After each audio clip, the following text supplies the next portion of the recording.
The Paris summit is an important step towards peace and guarantees for Ukraine after the end of the war. The Coalition of the Willing declaration recognizes for the first time the cooperation of the 35 countries that make up the Coalition of the Willing, Ukraine and the United States of America, to build solid security guarantees. 35 countries together, including 27 heads of state and government, NATO and European Union leaders, and for the first time, representatives of the United States participating in person in a meeting of the Coalition of the Willing. All of this shows that a final agreement on the terms for Ukraine is really close. We think we're largely finished with security protocols, which are important so that the people of Ukraine know that when this ends, it ends forever.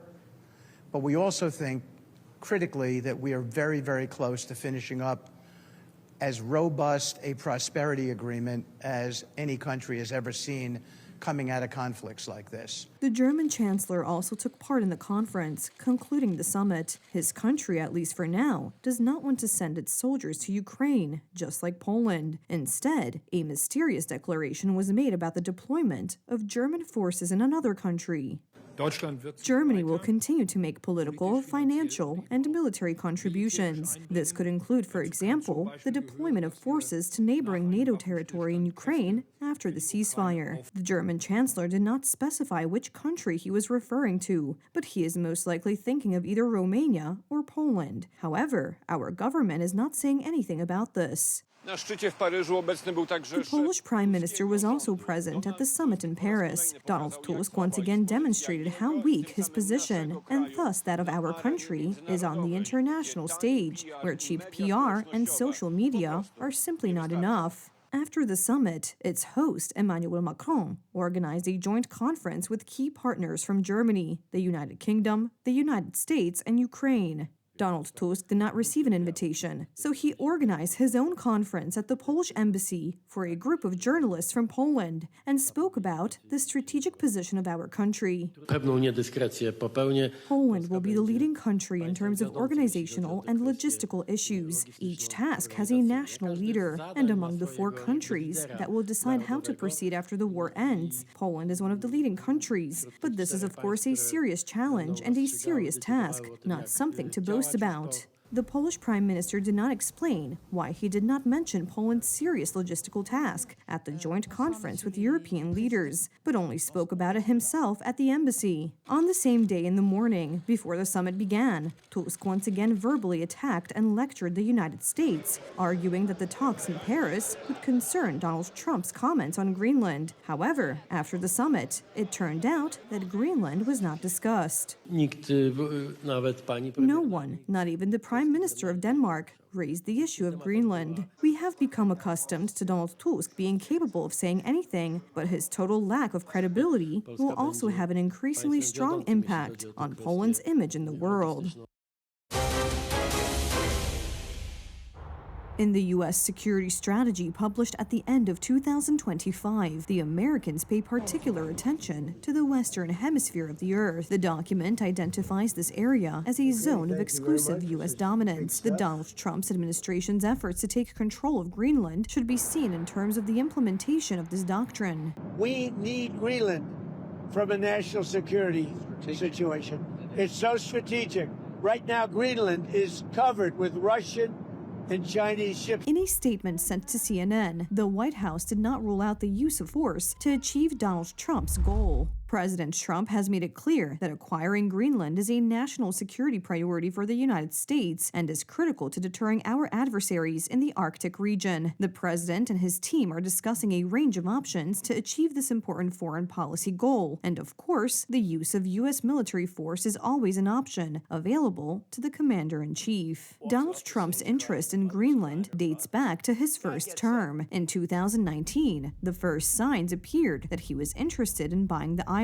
At the time, no one took the proposal seriously. Today, the Danish are looking at the matter differently. It's hard, of course, in the beginning, everyone kind of chuckled and laughed and thought it was a silly proposal and nothing would come of it. But It's good that we're taking it more seriously now. Uncertainty is also growing in Greenland itself after the recent daring action by the United States in Venezuela. Everyone is wondering how far the American president might go to achieve his goal.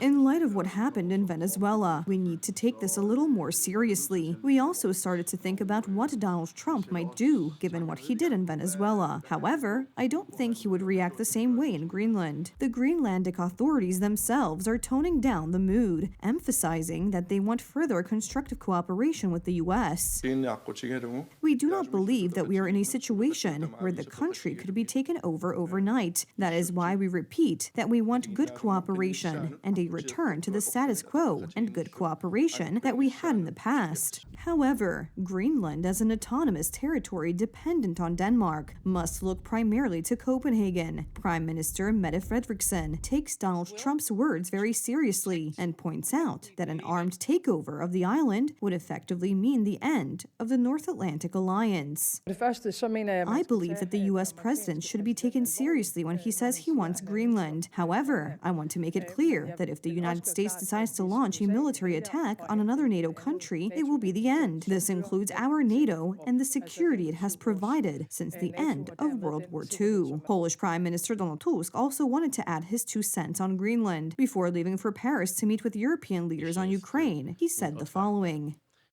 There is no doubt that the issue of Greenland, which we did not foresee or plan for, will also be a topic of discussion. It has sparked great emotion throughout Europe. It turned out that the Polish Prime Minister was wrong again, and a few hours later, he said the following. No one wanted to spoil the mood of good cooperation regarding Ukraine, so no one, not even the Danish Prime Minister, raised the issue of Greenland. Prime Minister, why on earth did you talk about this issue before the meeting, even though, as you say after the meeting, no one wanted to spoil the atmosphere on a matter that is crucially important for Poland? Let's agree that the issue of Greenland is not a priority for Poland. It is an important issue for Greenlanders, Denmark, and the United States. Several European countries, led by Germany and France, have expressed their support for Denmark. There is concern that the issue of Greenland will further worsen relations between Europe and the United States.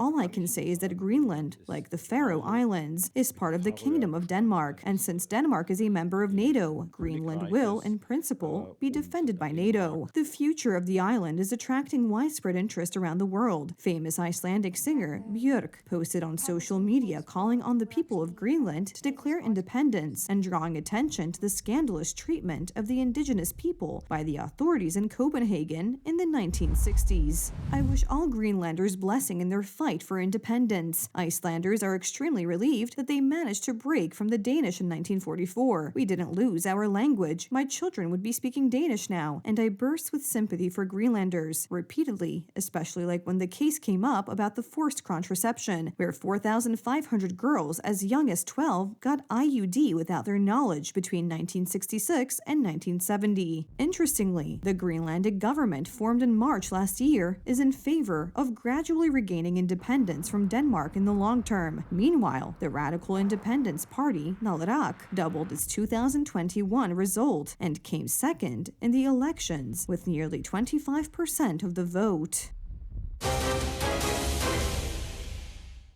Security has recently become a key issue, which is not surprising, not only because of the war in Ukraine, but also due to the increasing number of violations of Polish airspace. Let us recall that on the night of December 24th, 59 smuggling balloons, containing among other things GPS transmitters, crossed Poland's border, and as indicated by the Polish National Security Bureau, this was a provocation under the guise of smuggling.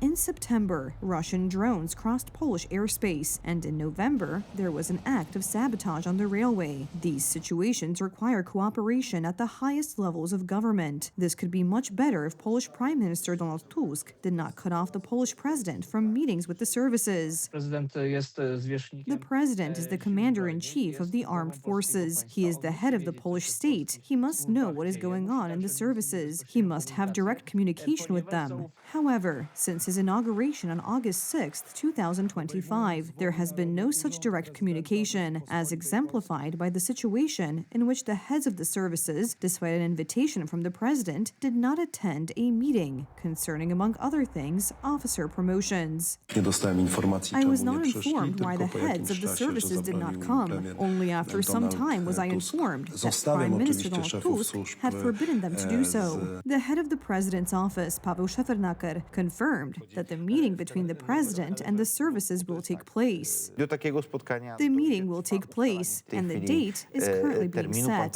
This is the result of a compromise worked out by the head of the National Security Bureau, Professor Sławomir Cęckiewicz. Zaproponowałem w rozmowie z jednym z ministrów.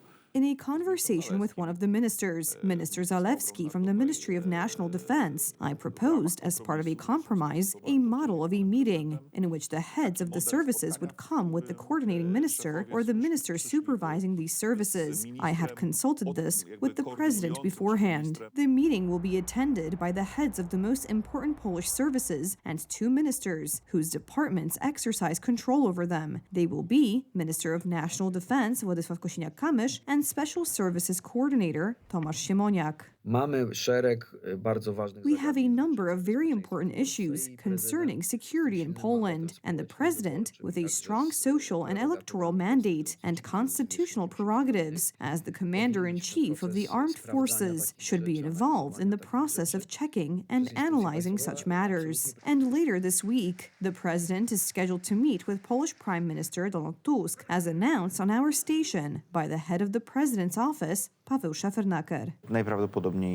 There will be a meeting this week, most likely between the president and the prime minister. There are many issues related to foreign policy, geopolitics, and the security of Poles, and these are the most important issues today. Stability of power and good communication in difficult times are essential, which is why any form of cooperation is welcome. After all, it is very important, as Poland and Poles, that we do not lose, but gain.